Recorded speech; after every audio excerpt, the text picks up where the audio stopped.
on MeidasTouch with the Meidas Mighty. Trump just said a few minutes ago, we'll get Greenland one way or another. What's your response? Did y'all vote for another war? Because I don't know who about to fight that war, but I'm not going. So y'all need to be paying attention because this dude is like really psychotic. This is not something that he campaigned on. And I want to know where the money gonna come from. Like, it costs money to like go out and get into war. As you're complaining about giving money to Ukraine, who's fighting their own war. But we're talking about costing us in the pocketbook as well as costing us in actual lives, American lives. This is not what we should be doing. I don't even know why we fighting with Greenland. Why we fighting with Greenland? We fighting with Canada. We fighting with Mexico. Yet we in love with Putin. What is happening? Like, this is not America. This is a terrible nightmare. Somebody slap me and wake me the fuck up because I'm ready to get on with it. This dude wants to he doesn't want to fund the defensive war in Europe, but he wants to fund an aggressive war. Correct. The Panama Canal, absolutely insane. While occupying Gaza. But yeah. Okay. And building towers. What do you say to voters who voted for Trump because they thought he would lower prices, and now they've only gotten trade wars and the alienation of allies? This is what I say. I say you got hoodwinked, and that's okay. That's okay. Because as I was just telling somebody just a minute ago, I have dated in my life. I know they've been talking about whether or not I'm married and all this other stuff. I'm not married, never married, okay? Just want to get that out there. But I have dated. And I will say, any of us that have ever dated, we've been hoodwinked a time or two, where we just sat there and we thought that he was gonna be so great for us because he sold us on all the things, or her, okay? And then we realized they ain't shit. That's where we are, and that's okay. What matters is that you wake up and you say, this is not the one for me. So even if you voted for him, what you should be doing right now is saying, he is not the one for me. And so if you decide that you're gonna vote for a Democrat, whether it's in a local election, whether it's one of those special elections, because I wanted to get those 3 seats so that Democrats can control the House, just know that it doesn't mean you're a Democrat. It really means that you're a patriot. It really means that you care about this country and you're tired of him dismantling it one agency at a time while throwing money into his pocket, his daggone son-in-law pocket, his daggone brother-in-law pocket, his daggone friend Elon, or the real, president. I don't know what the fuck Elon is, but whatever. Throwing money into his pockets, it's time out. They stealing our money. People that cannot afford food right now are going to have to carry everything on their backs and not have any Medicare, not have any Social Security, not have a way to put food on the table while they go off and have $60 million weddings like Bezos. And I explained, Bezos gonna have enough for the third wife because it's the second. Yeah, and Trump and Elon are completely insulated from all of the consequences of this, right? I mean, they're the richest people ever. Elon Musk is completely insulated from the consequences. I guess my final question to you relates to Ukraine. How did you read the Oval Office meeting between Zelensky and Trump? It was awful. I was embarrassed because it was the opposite of what diplomacy should look like. And when you start to talk about, like, I need people to recognize that it was a terrible display of what we saw, okay? Mm-hmm. But I need them to understand the greater implications and what our allies saw. Our allies saw was someone who's supposed to be an ally that is sitting there and bullying another ally and is then also trying to extort him for the minerals that they will need ultimately as they're trying to rebuild. So extortion and belittling, that is not good for our allies to see, especially when you got people running around talking about invading all these other places. We need somebody who really understands that our friends and our enemies are watching. So I was devastated. I really was. Thank you so much for chatting with us, despite being incredibly tired. Yes. And the MeidasTouch Network loves to have you on. Yes, so yes. Go get some rest. Get some rest. Yes. I'm gonna try. I gotta go do that one. Thank you so much. We'll talk to Frost in 1 second, but what is up, Meidas Mighty? We are currently live in the U.S. Capitol, just a few rooms away from where Trump was giving his joint address to Congress, where some booze broke out. Representative Green was escorted out, and then Trump rambled on about Greenland, about the Panama Canal. He talked about wokeness. Trump even had this moment where he said that if he cured cancer and fixed the economy, Democrats would still hate him. That's not what he's doing. This dude is not even close to curing cancer. He completely made that up. What he's actually done is alienate us from all of our allies, start trade wars with our closest geographical neighbors. He's taken Putin's side in a clear black and white war, and then domestically, he's raised prices. Look at what the Target CEO just said. So it just boggles the mind. It boggles the mind that he tries to talk about curing cancer during the State of the Union. Not cool. Not a good guy. I'm starting to think this Trump guy is not a good guy. But the only reason we're able to be here in the Capitol is because of you guys, the Meidas Mighty. You guys are supporting us as we push in this new direction with media. I mean, right now, the representatives, the congressmen and women, after we took a loss, are wondering, where do we go with media? Obviously, what we're doing right now is not working, and we are trying to be the answer. Honestly, I don't even want to call us digital media or new media anymore. We are just media, and that's because of you guys. We are the media in the most literal sense, so it's amazing. But today was great. We walked around a bunch. We had a bunch of great conversations with Representative Moskowitz, Representative Raskin. We talked to Speaker Pelosi and then Senator Warren, a bunch of great Democratic politicians out there on the front lines, and of course Jasmine Crockett. How do I leave Jasmine Crockett out? And we need to keep pushing back, especially at a time when Elon Musk owns X, when Elon Musk leverages his ownership of X to push a vast amount of Russian propaganda, and then Trump uses that feedback loop that he'll see some propaganda on Truth Social or on Twitter or whatever, and then the president will beat that. It is absolutely wild.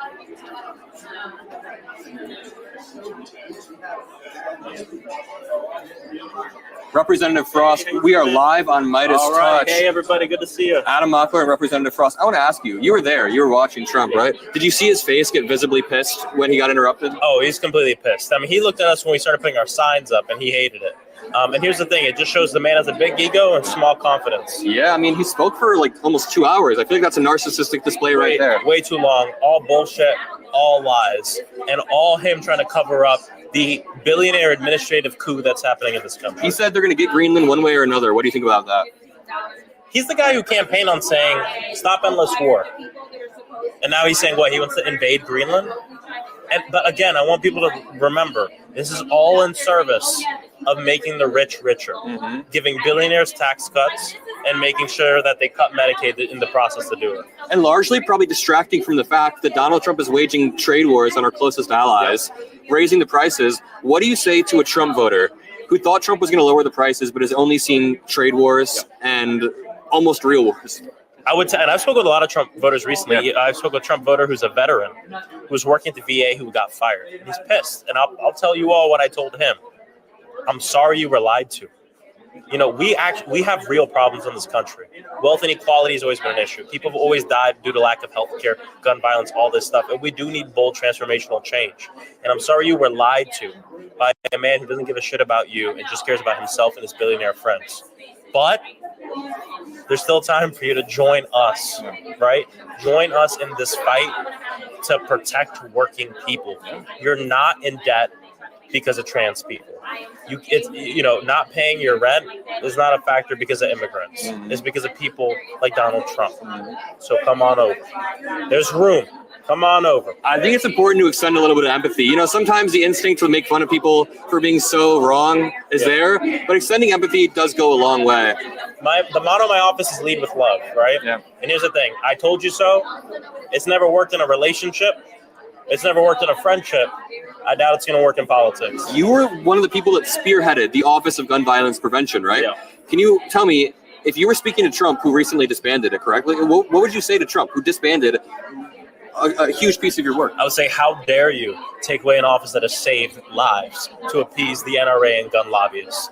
I mean, we thought he would do this, right? What did Donald Trump say when he was asked, what's your message to gun violence survivors? He said, get over it. Get over it. We need to show that to the people across this country who have lost loved ones to gun violence. A lot of them are Republican. And we just have to keep getting that message out there. How are you feeling about Elon Musk lately and his 18-year-old dudes that are firing career civil servants and veterans? Elon tweets at me like every other week. I've seen that. You've rolled him a few times. If I was the richest person on earth, Maxwell Frost would be the last person I'm tweeting. He said he's going to fund my challenger. He's going to get me out of office. So screw Elon Musk. He is the person. I think he's the real president right now. I think he is the unelected president of the United States. Yeah, if you were watching, what would you say to Elon Musk? So what would I say to Elon Musk? Stop responding to his tweets. Yeah, to get a life. And thanks for showing the world that money can't make you any less pathetic than you actually are. This dude genuinely tweets 200 times a day. Like, I don't even follow him on Twitter, and his tweets are always at the top of my feed. Yeah. It's pretty wild. Elon Musk shows that money can't buy you happiness. Nah, yeah. He's kind of a loser, to be honest. He is a loser. In every sense of the word. Yeah. I guess I want to end this off by asking you about the government shutdown that is sort of looming. How are you feeling about that? How are Democrats maneuvering through this? Well, I don't think we should vote for a continuing resolution unless we have some assurances in the legislation. No handshakes, none of that, because these people have lied to us time and time again. In the legislation, what are we getting? Are we going to have, impoundment's already illegal, a lot of the stuff they're trying to do. Do we write it in? I think it needs to be written in. Do we write in getting rid of Doge and the firings, right? There's leverage here. We need to use it. Moscow has called it a trap. Do you think it's a trap? What's a trap? Voting for the bill. It would be fruitless. I don't know why I would vote for a bill that would continue to empower the firing of veterans and taking away of Medicaid. Absolutely. Why would anyone expect me to vote for that? Mm-hmm. They have the majority. If they want to get their craven stuff passed, they should do it with just their votes. And if they're going to come and ask us for our votes, they're going to need to make some changes. Thank you for taking the time to chat with Meidas. We always appreciate having you. You're probably exhausted as well, so. Oh, good, man. We got to fight. We're the young ones. We should probably be out there energetic as hell, right? I know. Have you had some good conversations with creators today? I have, and this is really where we need to be. Mm-hmm. I mean, Democrats, a lot of times, we're out there talking to people who consume news as a hobby, and that's it. But it's independent news networks, it's creators and folks like that that are going to help us get our message out there to the masses. So I appreciate you, man. Yeah, thank you, man. And have a good night, man. It's always a pleasure. It's always a pleasure. Love Maxwell Frost. Oh, you go, yeah. He's going to sing. Great.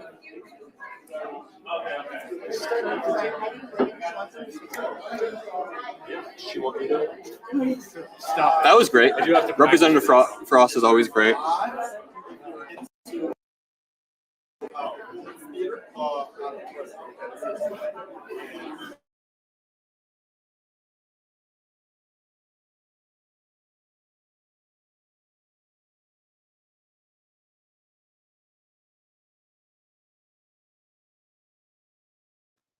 Grocery and home prices are going up, not down, and he hasn't laid out a credible plan to deal with either of those. His tariffs on allies like Canada will raise prices on energy, lumber, and cars, and start a trade war that will hurt manufacturing and farmers. Your premiums and prescriptions will cost more because the math on his proposals doesn't work without going after your health care. Meanwhile, for those keeping score, the national debt is going up, not down. And if he's not careful, he could walk us right into a recession. And one more thing, in order to pay for his plan, he could very well come after your retirement, the Social Security, Medicare, and VA benefits you worked your whole life to earn. The president claims he won't, but Elon Musk just called Social Security the biggest Ponzi scheme of all time. While we're on the subject of Elon Musk, is there anyone in America who is comfortable with him and his gang of 20-year-olds using their own computer servers to poke through your tax returns, your health information, and your bank accounts? No oversight, no protections against cyber attack, no guardrails on what they do with your private data. We need a more efficient government. You want to cut waste? I'll help you do it. But change doesn't need to be chaotic or make us less safe. The mindless firing of people who work to protect our nuclear weapons, keep our planes from crashing, and conduct the research that finds the cure for cancer, only to rehire them 2 days later? No CEO in America could do that without being summarily fired. Okay, so we've talked about economic security. How about national security? Let's start with the border. As someone who spent my whole career protecting our homeland, every country deserves to know who and what is coming across its border, period. Democrats and Republicans should all be for that. But securing the border without actually fixing our broken immigration system is dealing with the symptom and not the disease. America is a nation of immigrants. We need a functional system keyed to the needs of our economy that allows vetted people to come and work here legally. So I look forward to the president's plan on that. Because here's the thing, today's world is deeply interconnected. Migration, cyber threats, AI, environmental destruction, terrorism. One nation cannot face these issues alone. We need friends in all corners, and our safety depends on it. President Trump loves to say peace through strength. That's actually a line he stole from Ronald Reagan. But let me tell you, after the spectacle that just took place in the Oval Office last week, Reagan must be rolling in his grave. We all want an end to the war in Ukraine, but Reagan understood that true strength required America to combine our military and economic might with moral clarity. And that scene in the Oval Office wasn't just a bad episode of reality TV. It summed up Trump's whole approach to the world.